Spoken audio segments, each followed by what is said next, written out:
언제든 도전하시면 가능한 일입니다. 그리고 안전하게만 운전하신다면 제가 봐서는 뭐 그렇게 나쁜 직업은 아닌 것 같아요.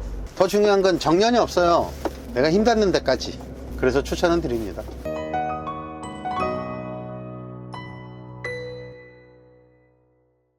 안녕하세요, 이사님. 안녕하세요. 지금 시간이 몇 시죠?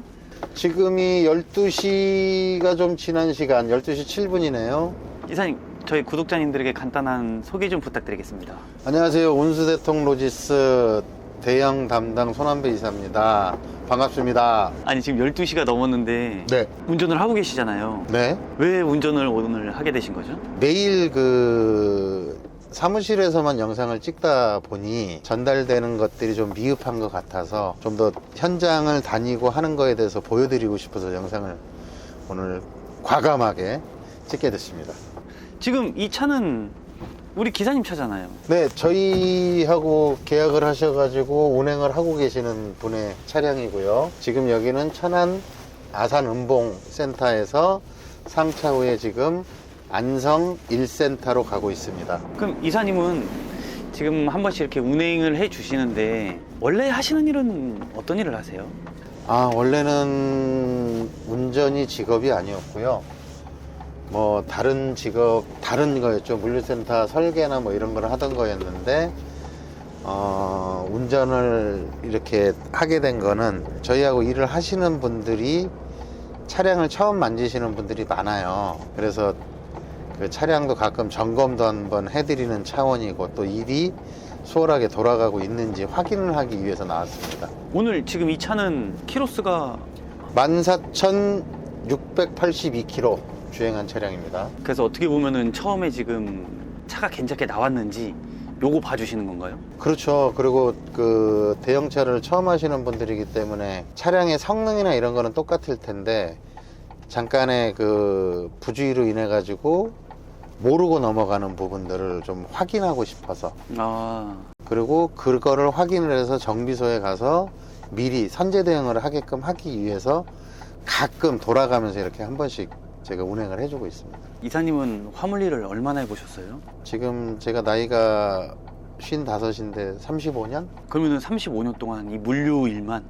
네, 현장에 그 상하차 인원으로 90년도에 입사를 해서 뭐 현장 관리자, 배차 담당자, 뭐 그 전체 총괄 하다가 뭐 직장인이었으니까 이곳저곳을 좀 옮겨 다니긴 했죠.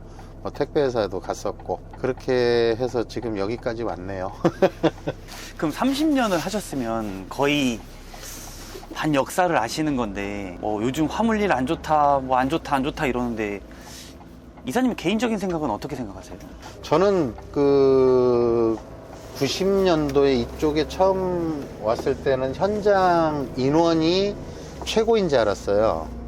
근데 어느 순간서부터 수작업으로 하던 게 자동화 기계가 들어오기 시작을 하더라고요. 그러면 이거는 언젠가는 사람이 많이 필요 없게 되겠다라는 생각이 들었고, 그래서 그쪽보다는 운송은 아무리 자동화가 된다고 해도 제가 죽기 전까지는 이거는 자동화가 될 수가 없겠다.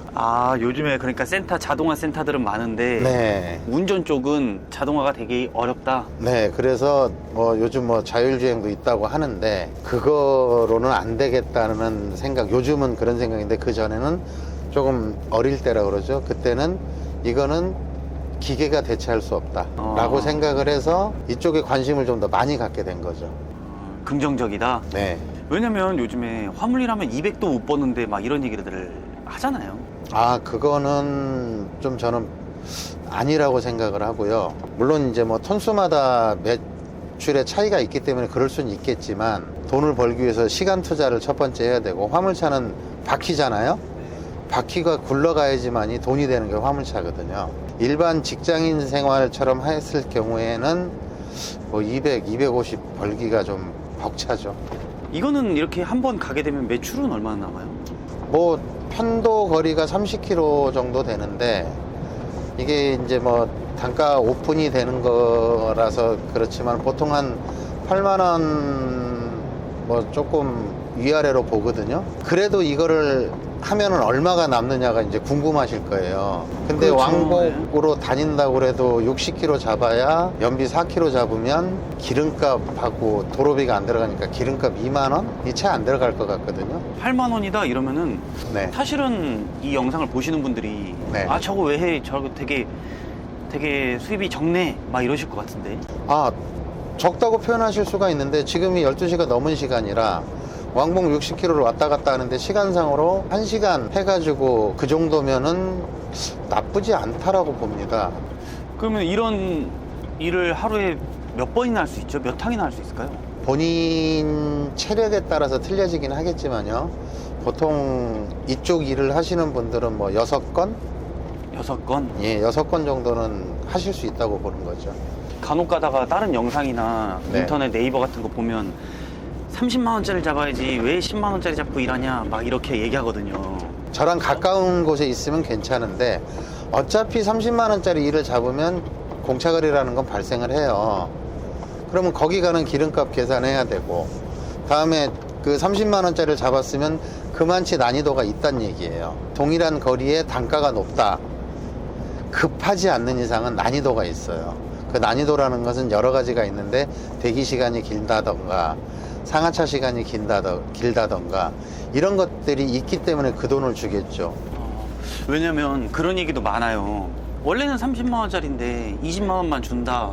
뭐 이렇게 단가를 속인다. 그렇게 주는 업체들이 있죠. 단가를 속이는 업체요. 네, 있습니다. 그렇게 속이는 업체들이 있는데 금방 들킬 수밖에 없는 게 이 현장에 가서 실으면 저 혼자만 실는 게 아니잖아요. 저 기사님들 아까 보니까 예, 네. 많이 계세요. 그럼 그분들이 담배 피는 곳에 모여 계시고 아니면 자판기 앞에 모여 계시고 처음 들어간 곳 아니면 오메가며 인사를 하게 되고 그러다 보면 얼마에 왔는지 서로 허심탄회하게 얘기를 하게 되거든요.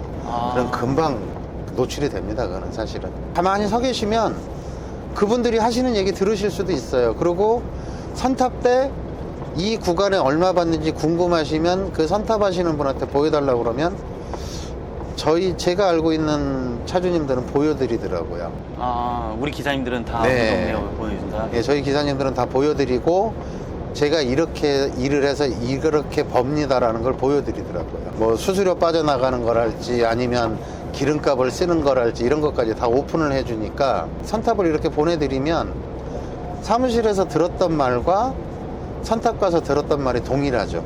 또 반대로 이런 얘기도 있어요. 일이 진짜 좋아. 운송료도 좋고 다 확인해 보니까 너무 다 맞는 말이야.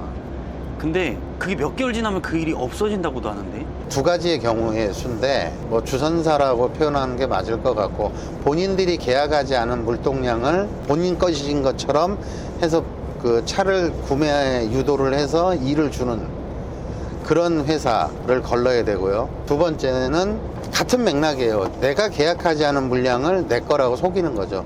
그런 것들 때문에 그런 얘기가 나올 거예요.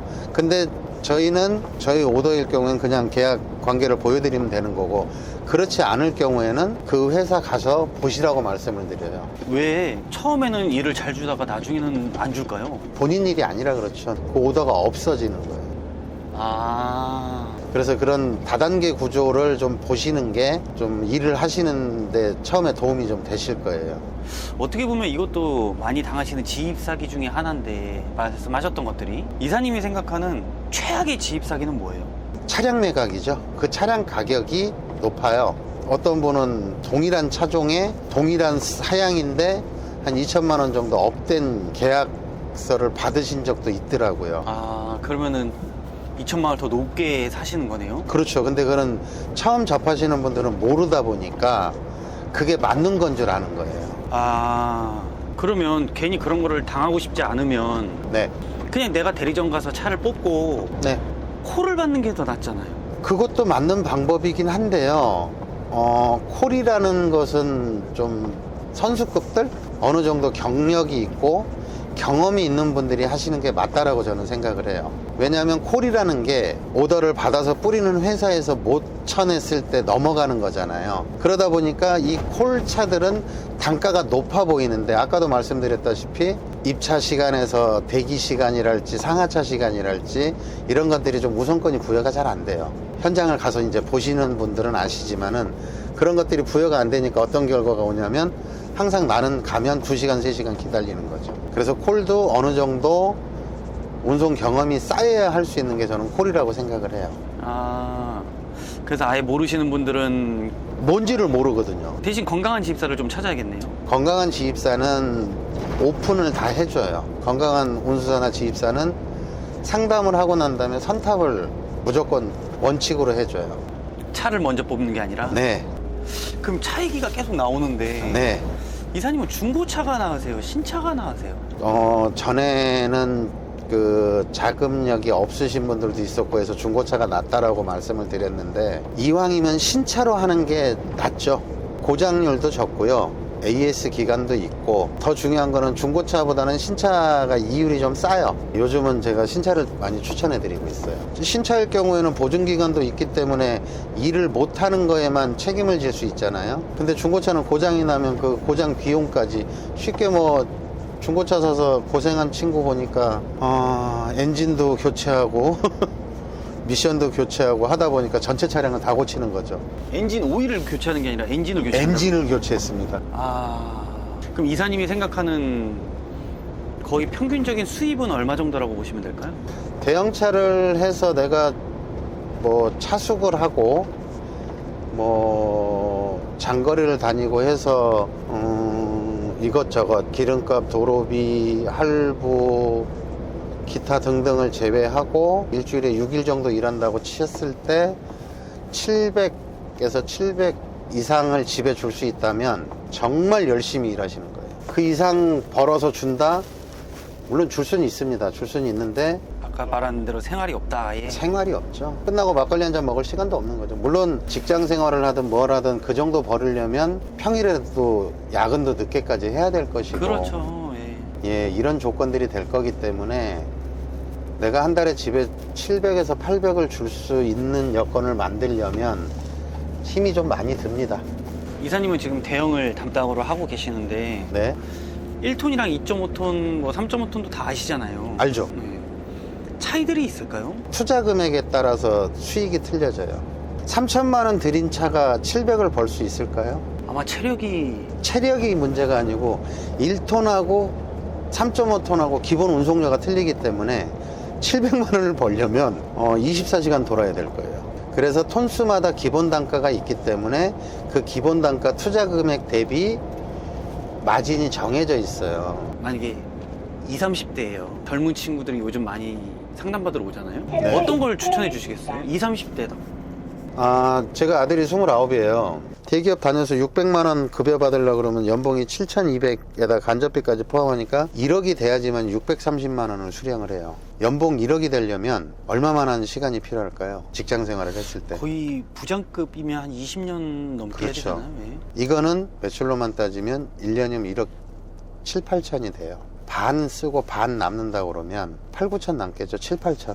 7, 8천이 남으면 그걸 12로 나누면 연봉 1억짜리보다 많은 거예요. 물론 이제 근무 환경이나 이런 게 좀 차이는 있을 수 있겠죠. 내가 특별한 기술이 없다라고 하면 할 것 같아요. 지금 바꿔서 말씀드리면 이 나이 안 먹고 뭐 할래 그러면 예전에는 운전수 그러면 비웃었잖아요. 근데 속된 말로 저 이전의 세대는 의사, 검사, 변호사, 판사 다음에 운전사였어요.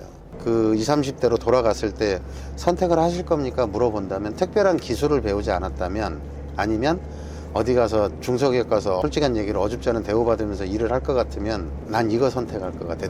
제가 이거를 해서가 아니고 권하고 싶어요. 그러면 또 번외적으로 여자분이면 가능합니다.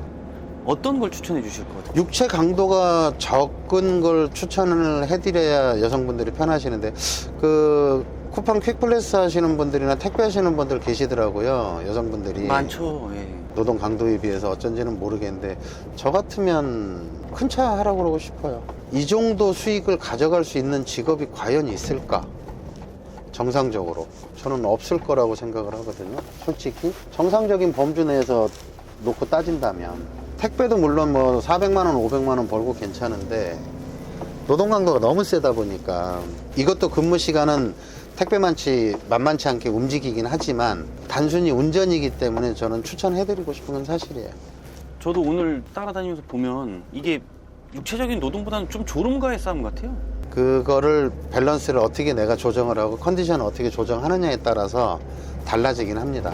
근데 그거에 맞춰서 컨디션 조절을 하면 저는 이게 더 낫다라고 생각이 들거든요. 저희 혹시 마지막으로 구독자님들에게 해주고 싶으신 말씀 있으신지? 두려워하지 마세요. 내가 운전을 못한다? 지금 제가 몰고 있는 이 차주는 앞으로 뒤로도 못 갔었어요. 정말로요. 근데 운전 가르쳐 주지도 않았고요. 방법만 알려줬는데 지금 일합니다. 그러니까 두려워하지 마시고 언제든 도전하시면 가능한 일입니다. 그리고 안전하게만 운전하신다면 제가 봐서는 뭐 그렇게 나쁜 직업은 아닌 것 같아요. 더 중요한 건 정년이 없어요. 내가 힘 닿는 데까지. 그래서 추천은 드립니다. 알겠습니다. 그럼 영상 여기서 마치도록 하겠습니다. 감사합니다. 네.